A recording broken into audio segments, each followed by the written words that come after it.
Children, sit close.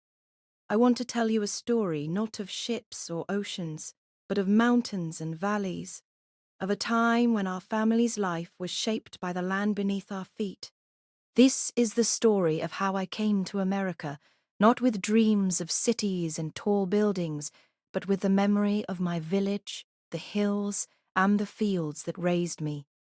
I was born in a small mountain village in Italy, high above the valleys where olive trees grew and streams sang their endless songs. Life was simple, yet difficult. My parents worked the land, waking before dawn to tend to the goats, pressing olives into oil, and planting wheat in rocky soil. We had little money, but we had community. We knew every neighbor, every path, every stone wall built by the hands of our ancestors. But as I grew older, I began to notice something. The land that had sustained generations was now struggling. Crops failed in dry summers, jobs were scarce, and many of the young people began leaving for distant lands. America was a word often whispered in our village, a place of work, of hope, of something beyond the mountains that surrounded us like protective arms. When I married your grandfather, we too dreamed of more.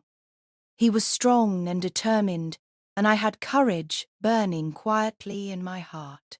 With one suitcase, a bundle of bread and cheese, and the blessing of our families, we left behind our village, not knowing if we would ever see it again. Unlike others who crossed by ship, we first travelled by train through the heart of Europe, watching the familiar mountains vanish behind us.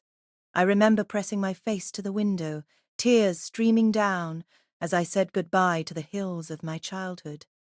Eventually, we reached the great port city, and from there boarded a ship to America. The crossing was long and harsh. Seasickness plagued me, and food was scarce. Yet, when I stood on deck and saw the Statue of Liberty rise from the mist, I felt both grief and joy. Grief for what we had lost, joy for what we hoped to find. Our beginning in America was not glamorous.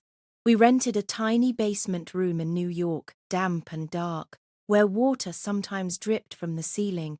Your grandfather took work in construction, carrying bricks and mixing cement from sunrise to sunset. His hands grew rough and his back bent with labor, but he never complained. He said, "Each brick I lay is one step closer to our future." I too worked. I sewed in a garment factory. Long rows of women bent over machines, the air thick with fabric dust. My fingers bled from the needles, but I stitched and stitched, whispering to myself, "This is for our children." And indeed, children came, your mother and your uncle.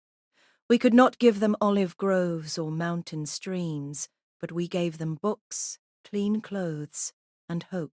Every evening, no matter how tired we were, your grandfather and I would sit with them, helping with homework, reminding them, "You are not just children of immigrants, you are children of promise." Years passed. Hardship visited us, as it always does. There were winters when the heat broke down and we shivered under blankets. Summers when we worked 2 jobs just to pay rent.